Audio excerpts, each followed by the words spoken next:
한국 인터넷에서 흔히 접할 수 있는 공포 이야기는 보통 일상에서 일어날 법한 상황에서 시작됩니다. 이번 이야기도 그런 식으로 시작됩니다. 서울 외곽에 위치한 한 아파트 단지. 그곳에는 내가 살던 집이 있었다. 가족들과 함께 이사 온 첫날부터 왠지 모를 한기가 느껴졌지만 당시 나는 그저 새로운 곳에 대한 낯섦과 긴장감 때문이라고 생각했다. 아파트는 꽤 오래된 건물이라 낡은 벽지와 삐걱이는 나무 바닥에 특히나 신경 쓰였지만 그럭저럭 살만했다. 이사는 무사히 끝났다. 바쁜 일상 속에서 그런 불쾌한 느낌도 서서히 사라져갔다. 그러던 어느 날 밤이었다. 늦게까지 일을 하고 집에 돌아오니 모두가 잠든 시간이었다. 피곤한 몸을 이끌고 간신히 샤워를 끝낸 후 소파에 앉아 정신없이 TV를 보고 있었다. 그러다 깜빡 잠이 들어버렸다. 문득 이상한 소리에 잠에서 깼다. 시계는 새벽 2시를 가리키고 있었다. 소리는 복도 끝 화장실 방향에서 들렸다. 희미한 발소리였다.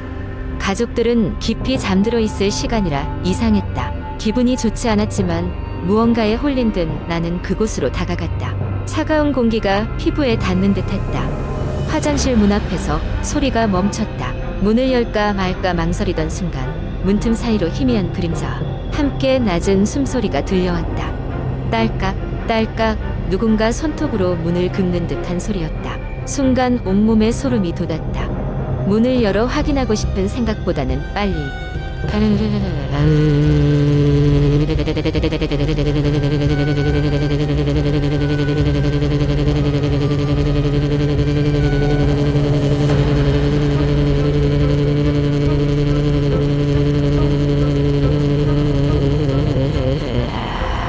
상황에서 벗어나고 싶다는 생각이 가득했다.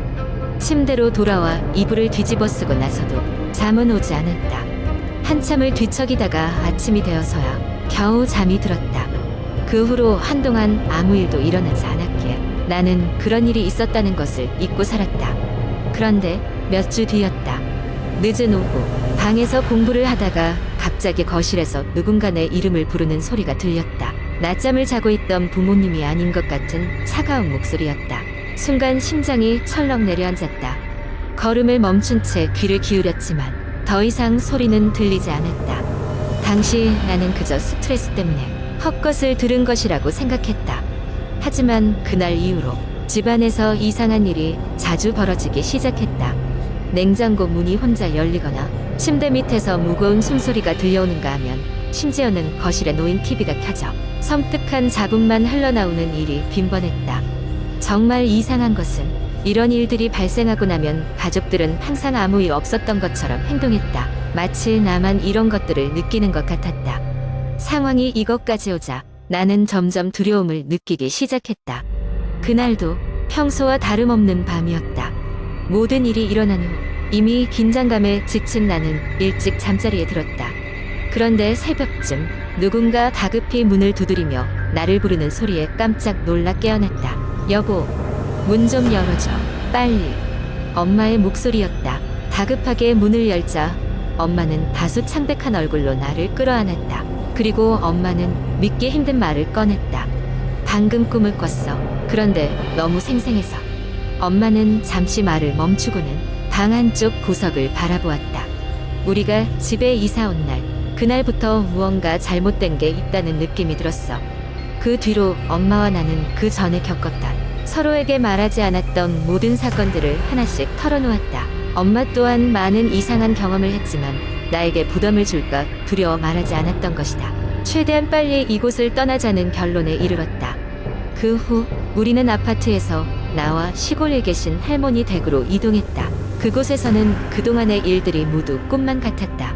다시 떠올리고 싶지 않았지만 왜 그런 일들이 벌어졌는지 또 그 목소리는 누구였는지에 대한 의문은 여전히 풀리지 않는 채로 남았다. 현재 우리가 그곳을 떠나온 지 몇 달이 지났고 다시는 그곳에 돌아가지 않았다. 당시의 일들을 기록으로 남겨보고자 글을 썼지만 이런 경험들은 역시 2번 다시 하고 싶지 않을 것이다. 언제나 안전한 곳이라고 믿었던 집이 어쩌면 가장 위험한 장소일 수도 있다는 것을 나는 그때서야 깨달았다. 2번째 이야기. 어느 작은 시골 마을에는 오랜 전설이 전해져 내려오고 있었습니다.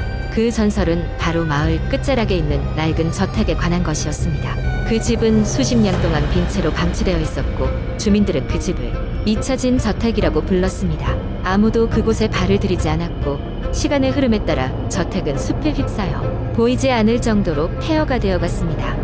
하지만 그 저택에 얽힌 끔찍한 전설은 마을 사람들의 입에서 입으로 전달되었습니다.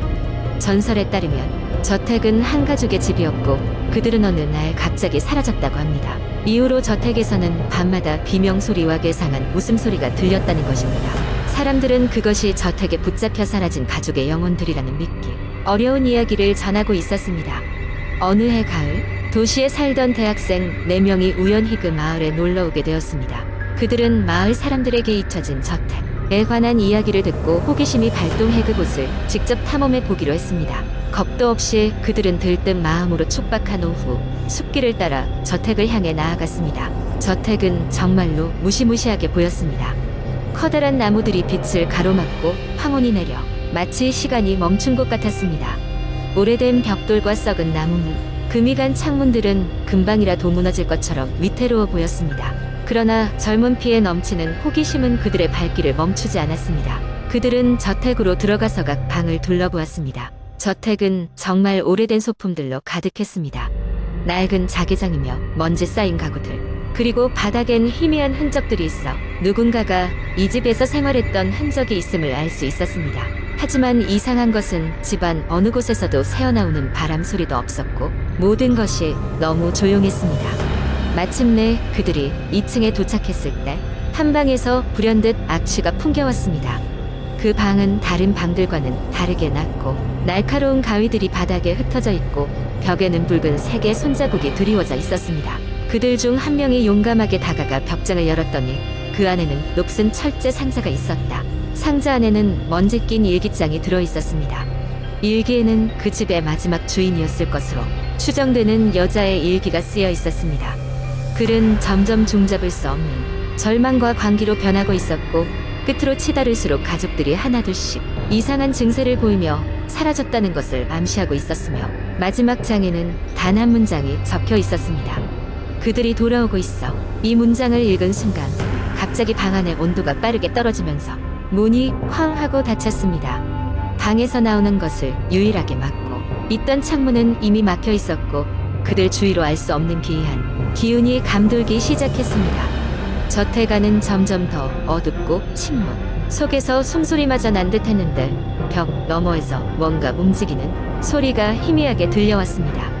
급히 방을 빠져나가려 했으나 발걸음은 쉽게 떨어지지 않았고 누군가가 그들을 지켜보고 있다는 섬뜩한 기분이 그들을 엄습했습니다. 그때 등 뒤에서 아이의 웃음소리가 명확하게 들려왔습니다. 겁에 질린 이들은 어찌할 바를 모르고 서로의 이름을 부르며 문을 열려고 몸부림쳤습니다.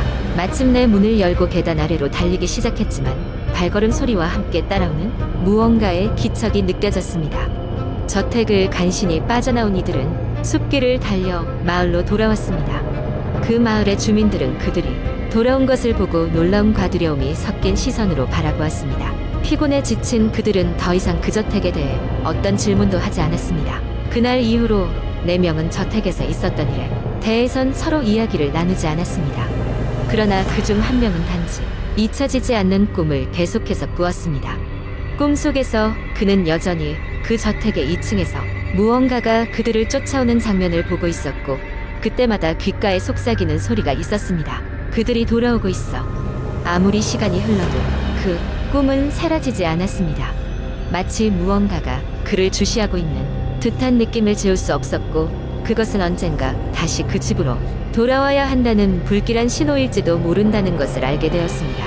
세 번째 이야기 나는 충청도의 작은 시골 마을에서 자랐다. 주변엔 산과 논밭이 펼쳐져 있어서 밤이 되면 고요함이 더욱 깊어지곤 했다. 어느 늦가을 초저녁 무렵부터 안개가 몰려와 마을을 뒤덮은 날이 있었다.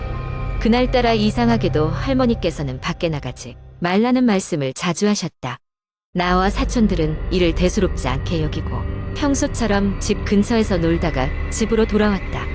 밤 9시쯤 되자 가족들 모두가 잠자리에 들었다. 나는 오한이 느껴져 이불을 단단히 덮었지만 어쩐지 잠이 오지 않았다. 이리저리 뒤척이다 창밖을 바라보게 됐는데 옅은 안개 사이로 불빛이 어른거렸다. 내 방 창문 밖으로는 야트막한 동산이 있고 그 너머에는 오래된 산길이 있었다. 하지만 산길은 평소에 거의 사용되지 않았고 특히 밤에는 아무도 다니지 않던 곳이었다. 조금 무서웠지만 호기심이 이기면서 나는 조심스럽게 창문을 열고 불빛의 정체를 살펴보았다. 그곳엔 희미한 동공을 가진 듯 보이는 그림자가 서 있었고 손에는 오래된 램프를 들고 있었다. 더 놀라운 것은 그 그림자가 점점 더 가까이 다가오고 있었다는 것이다. 나는 그제야 무언가 잘못됐다는 것을 직감하고 숨을 죽이고 창문을 닫았다. 이튿날 아침 가족들은 모두 평소처럼 바삐 움직였고 나는 전날 밤 일을 떠올리며 신경이 곤두섰다. 할머니께 어젯밤의 일을 말씀드렸지만 그녀는 별다른 말을 하지 않으시고 그저 고개만 끄덕이셨다. 두려움이 점점 커지는 가운데 나는 그저 헛것을 본 것이라며 스스로를 한심시키려 했다. 며칠이 지나고 다시 밤이 되었을 때 또다시 안개가 짙게 깔렸다. 이번에는 아예 잠을 잘 수가 없어서 창문 틈으로 밖을 내다보았다. 그러자 그날과 동일한 램프를 뜬 그림자가 다시 나타났다. 이번에는 약간 더 가까이 더욱 선명해진 모습으로 심장이 쿵쾅거리고 등골이 오싹해졌지만 몸은 꼼짝도 할 수 없었다. 이후로도 며칠간 밤이 되면 어김없이 그 그림자가 나타났고 점점 더 집 가까이 올 때마다 나는 공포에 떨었다. 할머니께서는 그저 마을의 오래된 이야기라며 잊어버리라고만 하셨다. 얼마 지나지 않아 나는 마을의 오래된 전설에 대해 들을 수 있었다. 전설에 따르면 수십 년 전 그 산길에서 사고로 목숨을 잃은 한 젊은 남자가 자신의 소중한 것을 찾아 밤마다 안개 속에서 떠돈다는 것이었다. 그 소중한 것이 무엇인지는 아무도 몰랐지만 난 그의 램프에 비친 무언이 메시지가 나를 부르고 있다고 느꼈다. 할 수 없이 용기를 내어 조심스레 그 산길을 따라가 보기로 했다. 한 손엔 휴대용 손전등을, 다른 손엔 오래된 사진 한 장을 손에 쥔 채 말이다. 그러던 중 이제는 더 이상 도망칠 수 없는 지점에서 그 램프의 주인을 마주하게 되었다. 그 순간 사진 속의 낯이 익은 얼굴이 떠올랐다. 그것은 오래도록 집안 창고에 방치되었던 먼지 쌓인 사진 속의 얼굴. 바로 내 할아버지의 젊은 시절 모습이었다. 할머니는 아무 말 없이 그와 눈빛을 교환한 뒤 글을 보낼 수 있었고 나는 그럼에도 불구하고 이 이야기가 할머니가 전해주지 않은 무언가 더 깊은 이야기를 품고 있다는 것을 어렴풋이 느낄 수 있었다. 그 이후 할머니는 며칠 후 평온하게 잠드셨고 이상하게도 안개 낀 밤이 와도 그 램프의 불빛은 다시 보이지 않았다. 나중에 알게 된 사실이지만 할머니는 평생 동안 그 기억을 품고 사셨고 이제야 서로의 곁으로 갈 수 있게 해준 것이다. 그리고 나는 더 이상 그 산길을 두려워하거나 불빛을 찾지 않으리라고 다짐했다. 그것은 이제 영원히 고요한 안식을 찾았으니까.